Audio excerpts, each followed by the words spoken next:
In an era where everyone thinks their opinions are so damn important, I'm here to give you a little piece of my mind. Welcome to Unaffiliated the Podcast with your host, B. Seth. Let's go.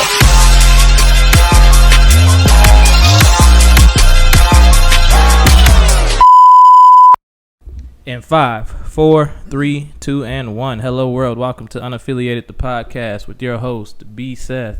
I have a very special guest in the building today. My boy, Lil Chris. What's poppin'? What's up, man? Glad to be here. Yes, sir. Good to have you back, man. It's been a...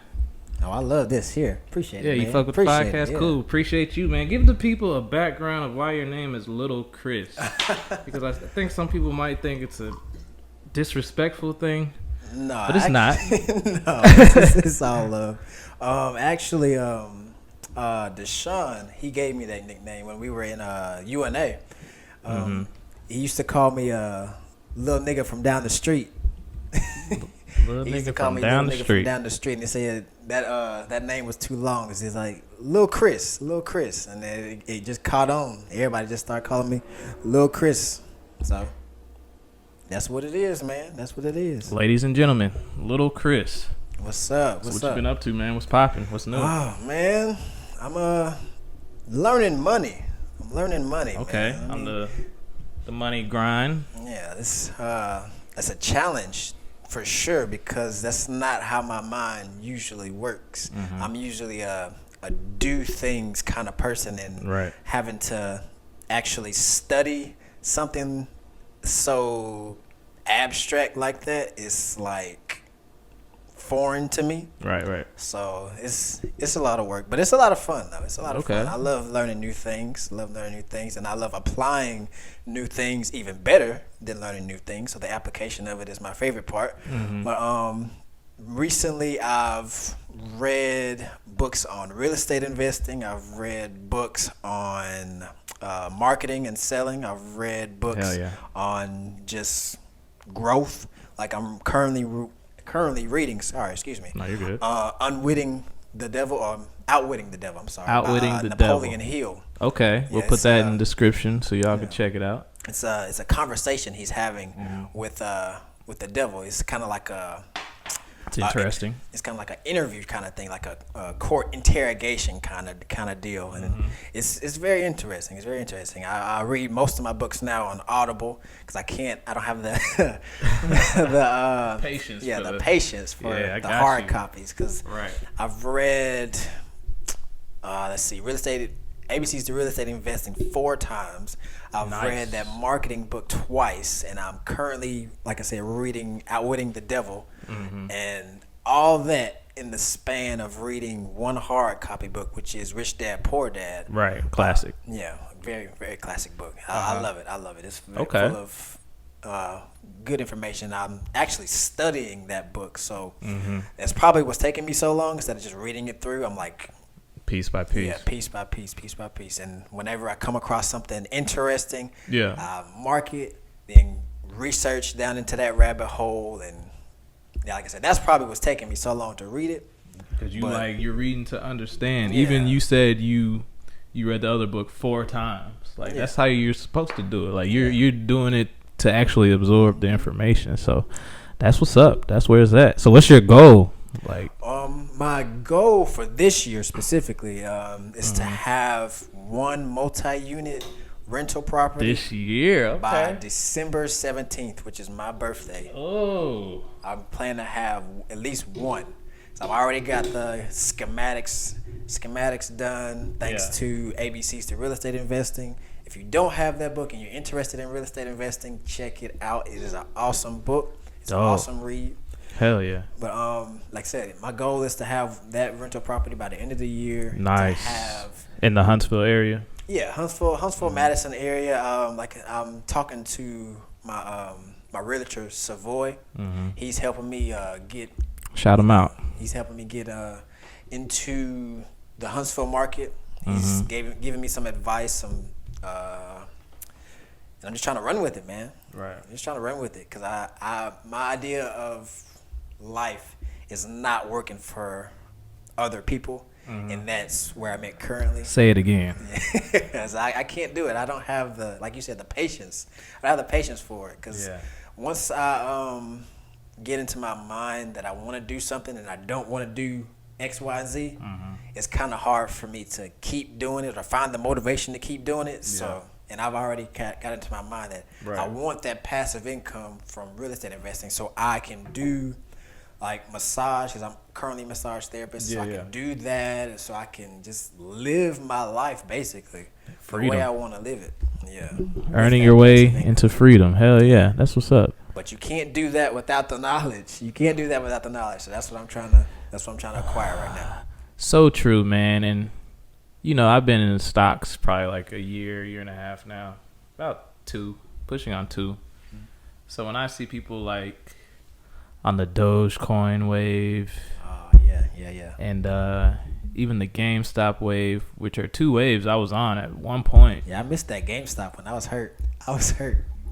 I caught a little bit of both of those, but I didn't have faith in them because it was so driven by just hype, you know what I mean? And so many people are throwing their money at these investments that they have no clue about. They're just seeing different TikToks and Elon Musk saying shit, and they're just throwing their money, which, I'm not going to tell anybody what to do with their money, but that's not how you make long money, especially in that game. Absolutely. So to all my Dozers out there, I love y'all.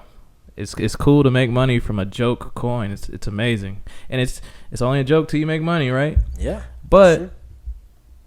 I would highly recommend that everybody starts creating an exit plan if you don't already have one, because losing money in the market is a terrible feeling. Yeah, especially if you've been up.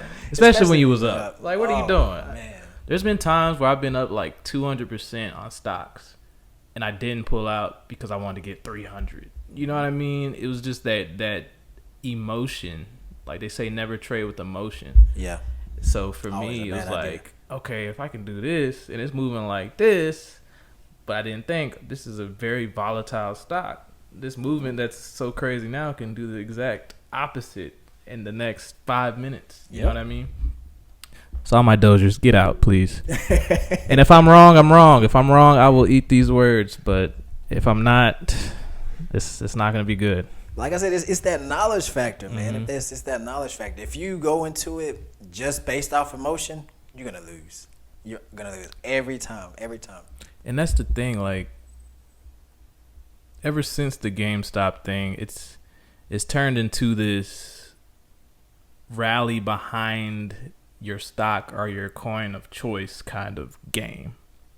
So you had the Elon Musk is the Snoop Dogg's, Mark Cuban. Yeah. Apparently Mark Cuban is going to allow people to buy Mavericks tickets with Dogecoin. So now it has more utility. Oh, wow. So it's not like, it's like I'm saying, it's not a joke anymore. Yeah. But how much is this really going to be worth? You know what I mean? And is this trend, which it's already fell since Elon Musk was on Saturday Night Live, but how long is the trend going to last? I don't know how I feel about that Elon Musk influencing Bitcoin and Dogecoin like that, because all he has to do is say one word and either go up. Well, it's market manipulation. It really is, just to be honest. But, you know, the rich billionaires and the hedge funds and all these people, they've been playing that game since the beginning. Oh, yeah, for sure.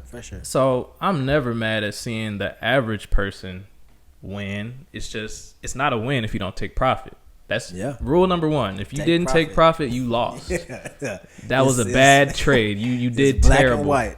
Either you profited or you didn't. So all this other shit to the moon and, you know what I'm saying, that's cool.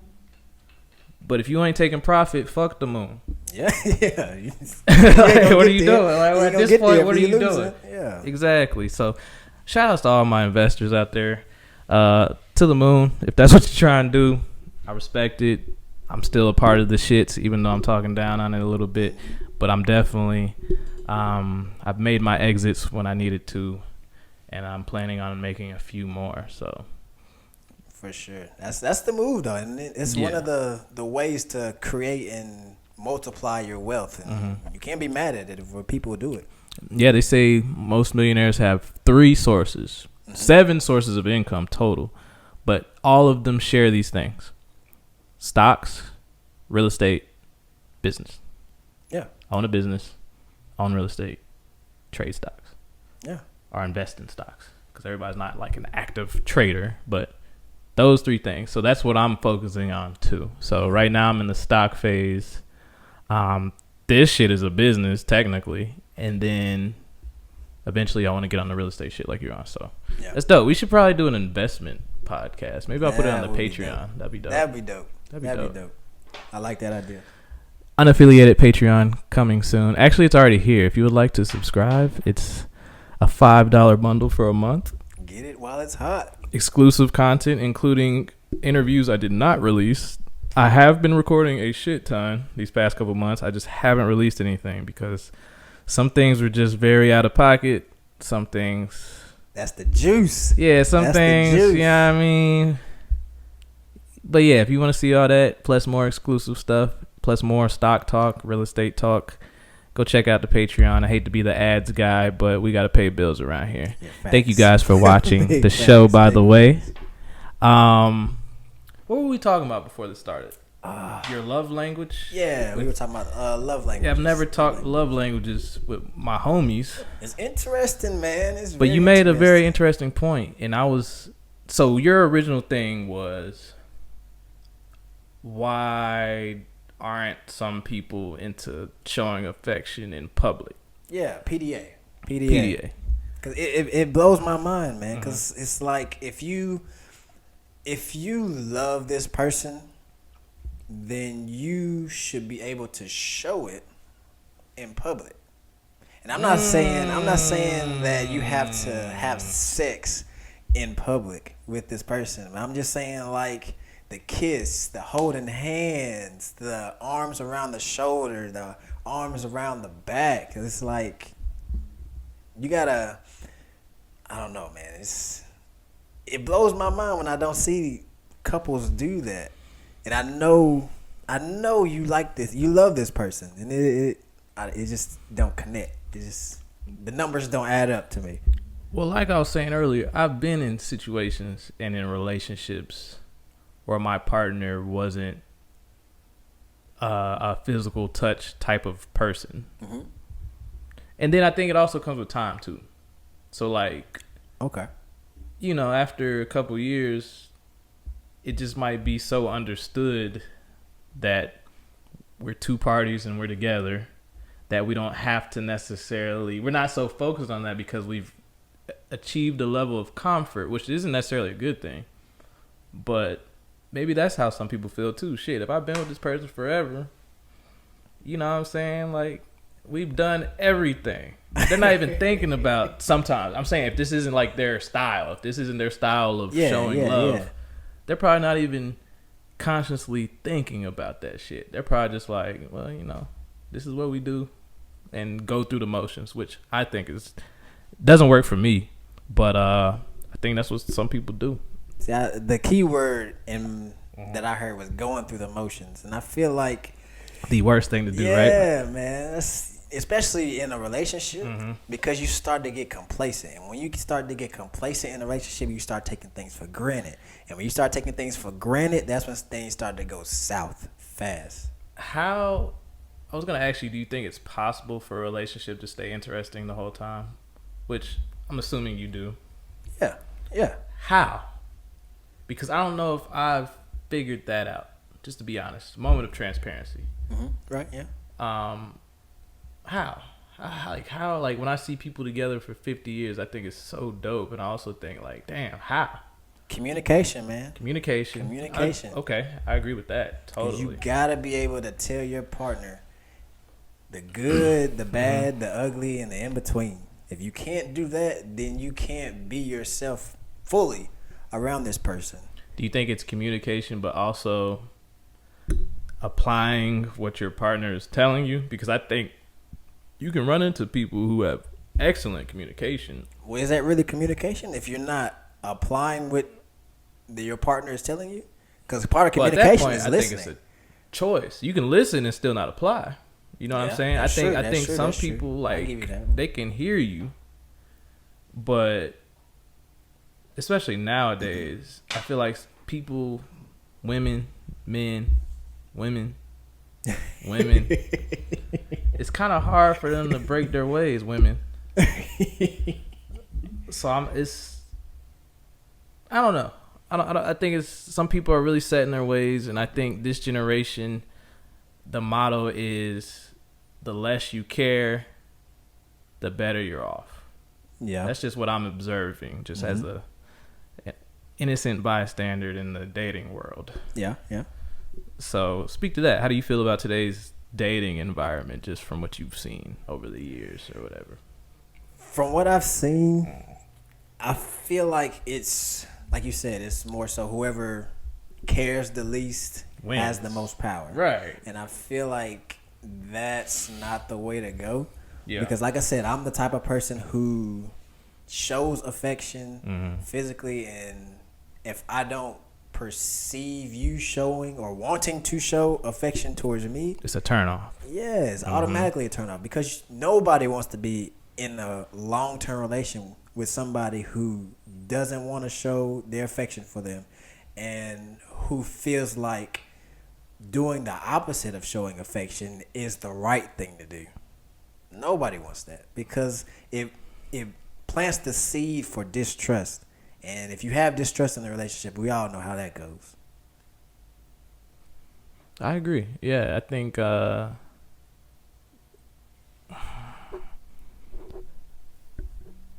what happens when distrust forms? Let's go there. It's a slippery slope. We all know how it goes, but for the ones who don't, it's a slippery slope. Because I've been there. Like, I'm very transparent on this podcast. I've told it on past podcasts. I've cheated before. I've been cheated on. Yeah. You know what I mean? I've been outside. You know what I mean? We've all done it. So like, I've experienced probably every side of that. What happens when the trust is out the window? And what does it take for the trust to get out the window as men? Because we're a little more sensitive, I feel like, when it comes to shit like that, because we have so much pride. Yeah. So for us, what are like some red flags? I have the perfect example for you, bro. A couple of years back, you remember when me, you, and Deshaun used to go to the gym? Yeah, often? Planet Fitness. Yeah. I don't know if it was you or Deshaun that asked me about my relationship at the time, and I was like, basically, this girl can do no wrong. This girl can do no wrong. Okay, yeah. And fast forward to later that year, she did all the wrong. She did all the wrong. She did all the wrong. And like you said, since men are prideful creatures, right, that hurt a lot. And it was like, that was the catalyst for my trust to be shattered completely. As a man, when your trust gets shattered, is it irreparable? It depends. It depends on your level of maturity, in my eyes. It depends on your level of maturity. That's a fact. Because anything can be forgetting, but nothing can be forgotten. So with that in mind, like I said, from my personal experience, it took me years to get to the point where I was okay with it, I guess. Right. Just willing to let it go. It took me years to get to that point. That's not to say I was completely trustful of her. It's like, so I don't think it takes time for sure, but I don't think it's something. How extreme was the charge? Like, was it all the way, or was it just like some funny shit? Or it was all the way. Okay. It was all the way. It was not to the point. Dive in that, but where yeah. It happened on my birthday. Damn. Found out on my birthday. Oh Lord. Yeah. So it was bad. Like I said, it hurt, and I don't know what happened, But after that, you went savage. Yeah. Yeah. Cheers to that. It's like, man, once that trust is gone, you start getting out of character. Big facts. You start to get out of character. And I think that's the worst part of it, because you start getting outside of yourself and you can't even recognize yourself after a while. Start doing shit you would never do. Yeah. Stuff you was like 3 years prior, you was like, niggas do that shit? Oh, you lame. Yeah. See, for me, I think I'm a very mature dude. I have very immature now, for sure. Like 21-year-old me, any girl in the world would hate me if they met me at 21. Yeah, I agree with that. But I feel like I've matured more. I still have immature ways. But even now, at the pinnacle thus far in my life of maturity, right, I don't think I can forgive being cheated on. Like, I just don't foresee it. Like, I feel like there would just always be like a bad aura or a bad vibe involved just with that happening. And not saying like a person can't be reformed, because I don't believe in the once a cheater always a cheater. I don't believe that at all. I believe everybody has the capacity to cheat given the right circumstance. So the once a cheater always a cheater, I think that's an understatement. Like I said, I think everybody has the capacity to cheat, even the ones that's so put off by it. I mean, given the right circumstance, everybody could end up in that position. But I also believe once a cheater always a cheater. But the probability of some people is really low. Some people, especially people who have been cheated on. Yeah. Especially people who have been cheated on. And people who've seen successful relationships. Yeah. Like, we also got to take the external, you know what I mean, of what you've experienced, what you've witnessed. Yeah, that's a part of life right there. And some of them, you know, they probably couldn't imagine cheating just because, you know, their mom and dad did it right. You know what I'm saying? Yeah. At least to their knowledge. So that's an important thing too, because you got to think about like how like the kind of relationships people were raised on, like the relationship with a person's grandparents or a person's parents, their aunts and uncles, like that affects them, especially as children. Children are so impressionable. So when they see dysfunctional relationships as a kid, that imprints on them to like, this is the kind of relationship that not necessarily I want, but that I gravitate to. True. And then I think when people in those situations meet somebody that they feel like they don't deserve, right? Like, this person's out of my ballpark, they're willing to do anything. You know what I mean? It's like, damn, this is so unexpected. This is like nothing I've ever seen. Take me. And I think that's dangerous too, because there's a lot of motherfuckers who got their shit together. They look good. They got a job, whatever. Like them Tyler Perry movies. Yeah. The light skinned nigga, but no, it's the dark skinned nigga in the Tyler Perry movies, right? Why does Tyler Perry always do that? I don't know. Does he hate dark skinned niggas? Is that his thing? He could be considered light skinned too, so that might be it. Might be it. Look, this is why I was talking about this the other week. Tyler Perry knows he always makes the dark skinned nigga the bad guy, right? And apparently, I'm guessing people complained. As they do. And then he took a light skinned nigga, Michael Ealy, and made him do the most heinous act I've ever seen in film history, just to shut y'all niggas up. Just to shut y'all niggas up, man. So at least he's listening. Yeah. But how do we get there? But yeah, everything that glitters isn't gold. Or is that the term? It's not. Yeah, that's the term. Yeah, there you go. Everything that seemingly looks good, it still should require a little bit of not hesitation, but caution. There we go. But it's crazy for me to say that, and then also, you know, recall what we just started with, how this whole generation is talking about who cares the least is the coolest person. How can I complain about both? Where's the line? You know what I mean? You can't. dive too far in, but at the same time, you gotta at least come to the line. But you gotta think the everything that glitters ain't gold. Like people jumping on that wave, it's like that's not all the way to the positive spectrum. I mean, okay, you want somebody to care about you and you want somebody to provide for you, but you don't want nobody to take advantage of you or feel like you're being taken advantage of or controlled. In women's case, it's like you don't want a man who's overbearing and overly possessive, but you want them to care about you. Shout outs to all the women going through some abusive shit. Shout out to y'all. Good God. I can't imagine being a nigga who terrorizes a woman.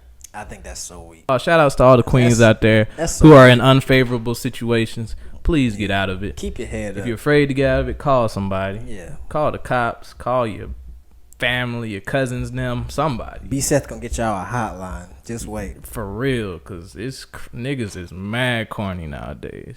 And it be the lamest, weakest ass niggas, man. They're on a power trip. That's all it is. Because they get punked their whole life. Exactly. Just like the niggas who get bullied all the way through high school and then become police officers. Yep. You know what I'm saying? That is exactly and now you done gave this nigga a gun. What do you think he's going to do? He's still a bitch. Yeah.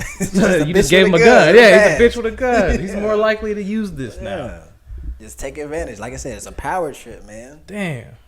People abuse it all the time. That's the sad reality of it.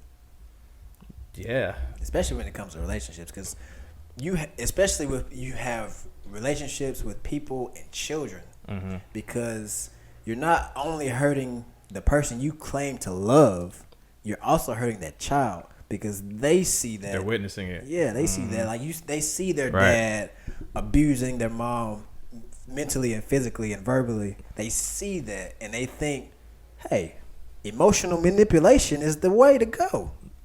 And it's not, man. It's not. And then that's on one case with the boys, and you have the little girls. They be like, okay, my man is emotionally manipulating me, but he buys me things. He provides for me, so I can let it go. No. Well, we might stumble into another conversation there. So let's hold that thought. After I had my first niece, I look at shit completely differently. Yeah. Like, any nigga does any of my nieces wrong, I will kill them. Literally. Don't pass go. Don't collect. And that's only if I get to them first. I don't even want to think about what my brothers will do. Like, and that's just what it is. Kids change your perspective. The closer the kid is to you, the more your perspective will change. Exactly. So I know one day they're all going to be looking for niggas. You know what I mean? Looking to marry or whatever. And it's a crazy thought. Like, we're really going to have to, like, audit niggas out here. Like, like the uncle, like, what was that movie where Bad Boys? Yeah, that nigga came in, they was all like fucking messing with him and shit, had the gun out. Yeah. That's literally what you might have to do to some of these young niggas, especially nowadays. Niggas, the young niggas now. Or that movie with 50 Cent. That's what I was thinking about, where they all was like working out and shit. Yeah. Bruh, the young niggas nowadays are fucking insane. And they strapped. Because they didn't have the right mindset. And that's what bothers me too. I'm not even gonna drink to that one. But that bothers me too. It's like you don't know how to fight. You don't know how to physically protect yourself. So you're gonna go get a gun and use that as an extension. That's what's preached to them. It's like, yo, just get you a strap, nigga. Why fight? Why, niggas? We're in 2021. We're all about convenience.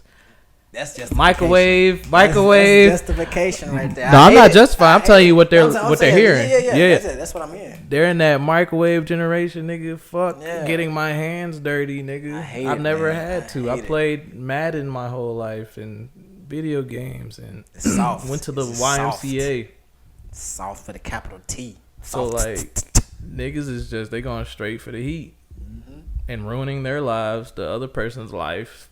Clearly, because he's dead now, and then the whole family's fucked up, and the person that gave you that advice not gonna give a shit about you. Don't give a fuck. Like, damn, that's crazy. You might get that. Yeah, and that's it. They ain't gonna take care of your folks like that. Nah, man. So yeah, it's very scary having young nieces because I know it's just gonna be patrol. It's gonna be straight patrol mode when they hit 13. Mm-hmm.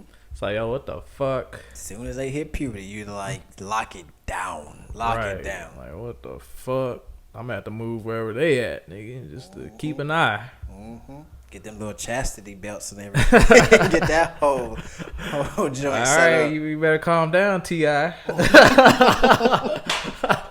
Hey, I know I might catch some flack for this. Hey, say what you gotta say, man. It's a safe space. I don't think he was completely wrong, man. I don't think he was completely wrong. It's far-fetched for sure. It's like off the wall bonkers for sure, but I'm sure his heart was in the right place. Story time. I'm sure his heart was in the right place. My second podcast ever, episode 2, literally. We talked about T.I. and going with his daughter to the gynecologist and X, Y, and Z. And, we kind of came to the conclusion of, I get it, and I do feel like maybe everything wasn't discussed in the proper light. Like our perception of it might be completely different than the reality of it. So I had to take that into account too. And then you just got to think, like, this is a dude with a little girl. Like, I just told you, I'll kill somebody for my nieces. You know what I'm saying? Is murder worse than going to the gynecologist? It's gotta be. I know there's people out there who say no, right? Just because there's people out here who just love to be the opposition. Yeah. Because they're just so fucking bored, don't have nothing better to do with their lives but to disagree with everything a man says. I just said that. But if I'm willing to do that, you know what I'm saying? Which, again, maybe that's not healthy, but whatever. I think, like you said earlier, when certain things happen, you kind of get outside of yourself. Mm-hmm. You know what I'm saying? Especially when it comes to your loved ones. Yeah. Not saying he's necessarily right or wrong, but he's a man with a daughter. Yeah. You know what I mean? He's a famous man with a daughter. But, hey, after all these allegations and shit, I ain't trying to defend nobody right now. I don't know what's happening. So I'm out the loop. I don't know what the fuck going on. But like I said, I don't think, personally, he was completely in the wrong. I mean, like I said, it was a bold move for sure, but how did the daughter told, right? Yeah, I think she went on Twitter or some shit. No, I think T.I. and Tiny went on. Oh, he went on that podcast. Yeah, they asked him about it. Yeah. That was so dumb. T.I., come on, man. I mean, like I said, his heart was probably in the right place, so he probably didn't think anything was wrong with it. You can't go on a podcast with two women, because it was like there was two women who hosted the show, and talk about how you go to the gynecologist and get your daughter's hymen checked. Come on, read the room, my guy. Read the room, my guy. And then that fueled your daughter to now feel embarrassed and get all this ridicule. For sure. So now she's acting out because you embarrassed her, and it's a bad situation, man. So T.I. definitely he fucked that up. It was definitely not tactful at all. Yeah, he needs a better PR person, man. I'm saying I'm sure his heart was in the right place, because I'm sure he doesn't want any knucklehead little boy. Oh God, getting it in with his little girl. And we're gonna escape this conversation before I get canceled. Yeah, because it is 2021 and you can't say anything Save objective. It for the exclusives. Yes, save it for the. You can find the rest of this conversation on Patreon, where we will say some wild shit. My Patreon's about to be nuts. I agree. Like, I feel like you remember Howard Stern back in the day? He would like have all kind of crazy shit, like Jerry Springer type shit.